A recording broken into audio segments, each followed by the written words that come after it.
오늘도 평화를 사랑하는 세계인으로 문선명 선생님 자서전 분석하도록 하겠습니다. 오늘은 페이지 184페이지 바다에 미래가 있다 분석하도록 하겠습니다. 어려서부터 내 마음은 늘 먼 곳을 향해 있었습니다. 고향에서는 산에 올라 바다를 그리워했고 서울에 와서는 일본으로 건너가고 싶어 했습니다. 언제나 지금보다 더 넓은 세상을 꿈꾸었습니다. 1965년 처음으로 세계 순방에 나섰습니다. 트렁크 속에는 우리나라에서 가져간 흙과 돌이 잔뜩 들어 있었습니다. 세계를 돌며 곳곳에 한국의 흙과 돌을 심을 작정이었습니다. 10달 동안 일본과 미국 그리고 유럽의 40개 나라를 돌았습니다. 서울을 떠나던 날 수십 대의 버스에 나눠 타고 온 우리 식구들로 김포공항이 꽉 찼습니다. 당시 외국으로 나가는 것은 상당히 큰 일이었습니다. 북서풍이 매섭게 불어오는 1월의 비행장에 사람들이 새카맣게 모여들었습니다. 누가 시켜서가 아니라 자기 마음이 이끄는 대로 하는 일입니다. 나는 식구들의 마음을 고맙게 받았습니다. 당시 우리의 선교국은 10개의 나라가 겨우 넘었지만 나는 2년 안에 40개 나라로 늘릴 생각이었습니다. 40개 나라를 돌아본 것은 바로 그 기초를 마련하기 위해서였습니다. 첫 번째 나라는 일본이었습니다. 밀항을 해가며 선교를 시작한 일본에서 나는 대대적인 환영을 받았습니다.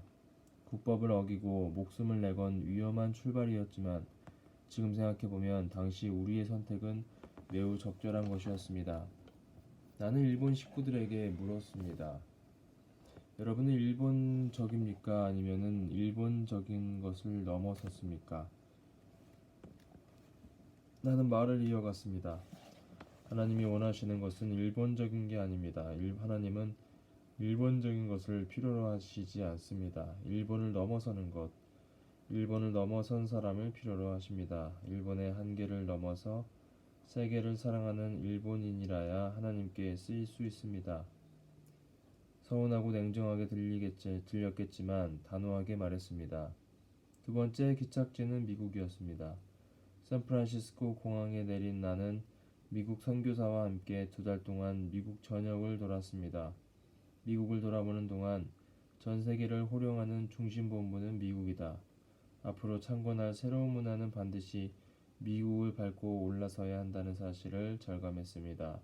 나는 미국 땅에 500명을 수용할 수 있는 수련소를 지을 계획을 세웠습니다.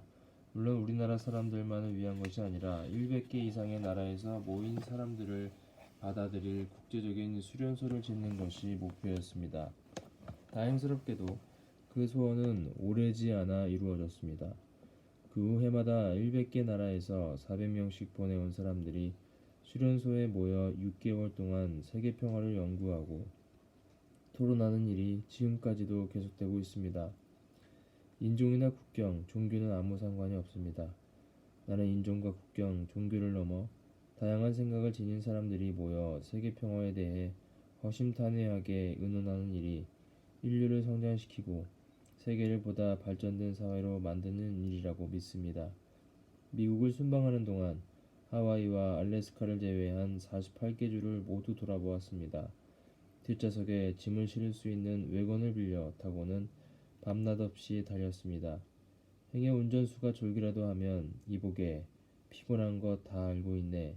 하지만 내가 미국 유람을 하러 온 것이 아니고 큰일을 해야 하니 바삐 가게 하며 잠을 깨웠습니다. 어디 편안히 앉아 밥을 먹은 적도 없습니다. 차 안에서 식빵 2쪽에 소시지 하나를 넣고 오이 피클이나 더 얹어 먹으면 훌륭한 한 끼 식사가 됩니다. 아침이건 점심이건 저녁이건 늘 그렇게 먹었습니다. 잠도 차 안에서 잤습니다. 차가 숙소이고 차가 침대며 차가 식당이었습니다.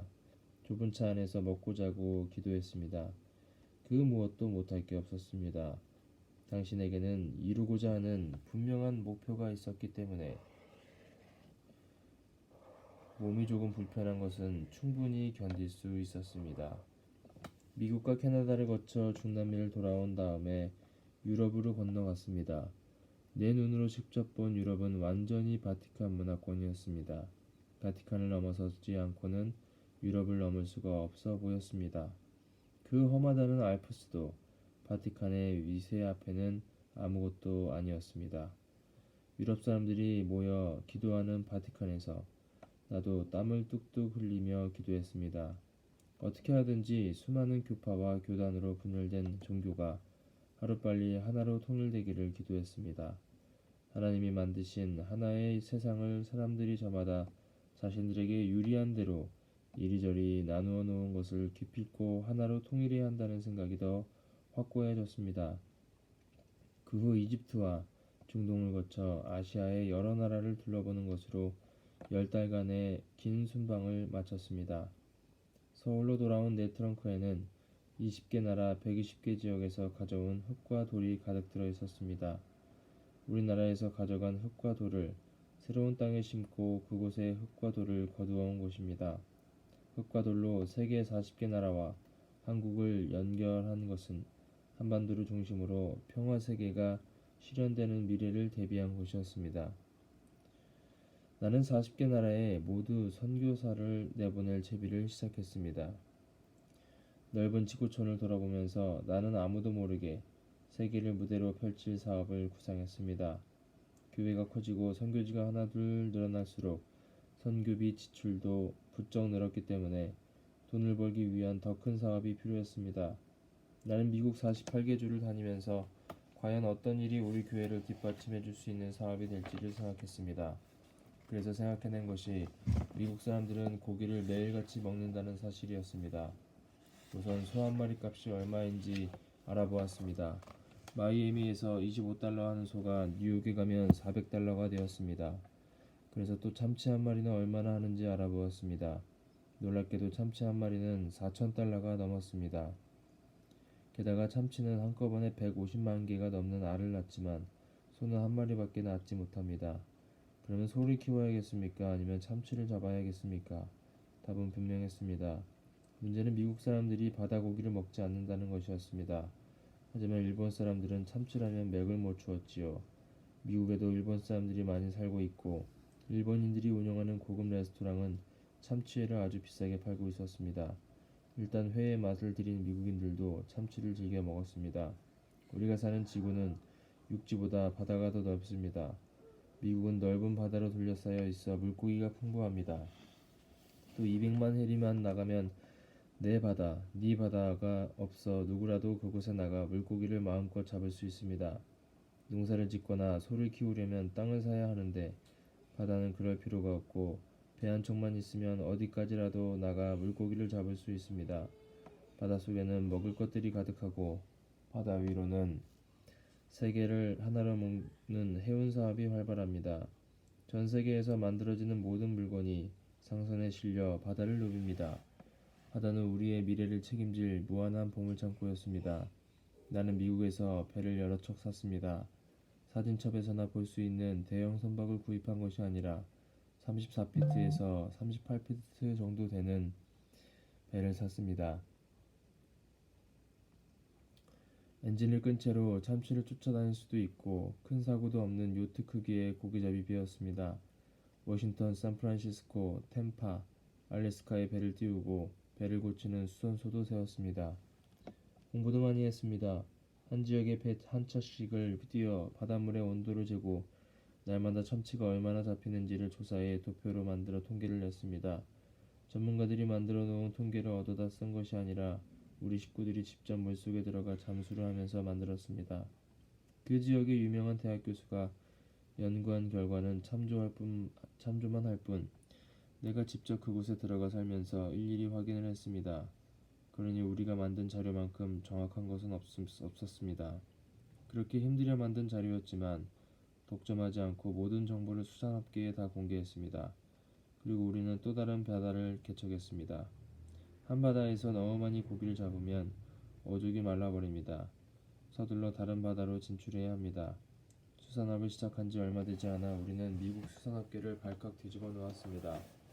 그런 다음 우리는 또 일을 벌였지요. 바로 아주 먼 바다로 나가는 원양어선 사업에 뛰어든 것입니다. 배 한 척이 바다에 나가면 적어도 반년 동안은 집에 돌아오지 않고 고기잡이만 하는 것입니다. 배에 고기가 꽉 차면 먹을 것과 석유를 잔뜩 실은 운반선이 나가 고기와 바꿔옵니다. 배에는 아주 커다란 냉장실이 있어 잡은 고기를 한참 동안 저장할 수 있었습니다. 뉴호프라는 이름의 우리 배는 참치를 많이 잡는 걸로 유명합니다. 그 배를 내가 직접 타고 나가서 참치를 잡았습니다. 사람들은 배 타는 것을 두려워합니다. 젊은이들한테 배를 타라고 하면 겁부터 먹고 모두들 도망갔습니다. 선생님, 저는 배멀미가 심해서 안 됩니다. 배만 타면 울렁거려서 죽을 것 같아요 하며 사정을 했습니다. 그래서 내가 먼저 탔습니다. 그때부터 하루도 거르지 않고 배를 탄 것만 7년이 넘고 그 후로도 90살이 되는 지금까지 시간만 나면 배를 탑니다. 그러자 이제는 나도 선생님처럼 캡틴이 되고 싶으니 배를 타게 해주십시오 하며 나서는 청년들이 늘어났습니다. 배를 타겠다는 여자들도 많아졌습니다. 무슨 일이든지 리더가 먼저 하면 따라하게 되어 있습니다. 덕분에 나는 소문난 참치잡이꾼이 다 됐습니다. 그런데 참치를 많이 잡기만 하면 뭐합니까? 제때에 제값을 받고 팔지 못하면 헛고생입니다. 나는 참치 가공 공장을 만들고 직접 판매까지 했습니다. 냉장시설이 되어 있는 대형 트럭에 참치를 싣고 다니며 팔았습니다. 판매가 막히면 아예 시푸드 레스토랑을 만들어 참치를 직접 소비시켰습니다. 그렇게 하자 다들 우리를 업신여기지 못했습니다. 미국은 세계적인 어장 4개 가운데 무려 3개를 갖고 있는 나라입니다. 그 말은 전 세계 고기의 4분의 3이 미국을 둘러싼 바다에 있다는 이야기입니다. 그런데도 미국은 고기를 잡을 사람이 없어 수산업이 형편없이 뒤떨어져 있었습니다. 나라에서는 수산업을 일으키기 위해 별의별 진행책을 다 내놓았지만 큰 효과가 없었습니다.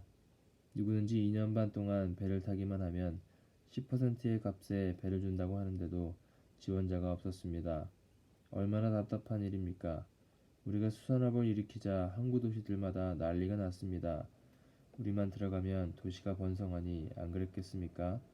우리가 하는 일은 결국 새로운 세계를 개척하는 일이었습니다. 단순한 고기잡이가 아닙니다. 남이 가지 않는 길을 가는 것입니다. 남이 가지 않는 길을 개척한다는 게 얼마나 흥미롭습니까? 바다는 참 잘도 변합니다. 사람의 마음이 조변석괴 한다고 하지만 바다는 시시각각으로 변합니다. 그래서 바다는 더 신비롭고 더 아름답습니다. 바다는 천하를 품고 삽니다. 한 곳에 모여 구름이 되기도 하고 비가 되어 다시 내리기도 합니다. 나는 자연이 속임수가 없어서 참 좋습니다. 높으면 낮아지고 낮으면 높아집니다. 어떤 경우라도 평평하게 그 높이를 맞춥니다. 낚싯대를 들이우고 앉아있으면 한가롭기가 이루 말할 수 없습니다. 바다 위에서 무엇이 우리를 방해할 수 있을까요? 누가 우리를 다그칠 수 있을까요? 당연히 여유 시간이 많습니다. 그저 바다를 보며 바다와 이야기를 나누면 됩니다. 바다에 있는 시간이 길어질수록 영적인 세계가 넓어집니다. 그러나 바다는 금세 평온하던 얼굴을 바꾸어 거센 파도를 몰아칩니다. 사람 키의 몇 배나 되는 파도가 집어삼킬 듯이 뱃전으로 솟구칩니다. 사나운 바람이 돛을 찢고 무서운 소리로 울어댑니다. 그런데 말입니다. 그렇게 파도가 거세고 바람이 사납게 부는 중에도 물고기들은 물속에서 잠을 잘도 잡니다. 파도에 몸을 맡기고 잡니다. 그래서 나도 물고기들한테 배웠습니다. 아무리 거센 파도가 밀려와도 무서워하지 않기로 말입니다. 파도에 몸을 맡긴 채 나도 배와 한 몸이 되어 물결을 타기로 했습니다. 그랬더니 어떤 파도를 만나도 내 마음이 흔들리지 않았습니다. 바다는 내 인생의 훌륭한 스승입니다. 오늘은 여기까지 훈독하도록 하겠습니다. 내일은 미국으로 가는 마지막 비행기 193페이지부터 훈독하겠습니다. 감사합니다. 오늘 하루 보호받으시고 사랑받으시기 바랍니다. 감사합니다.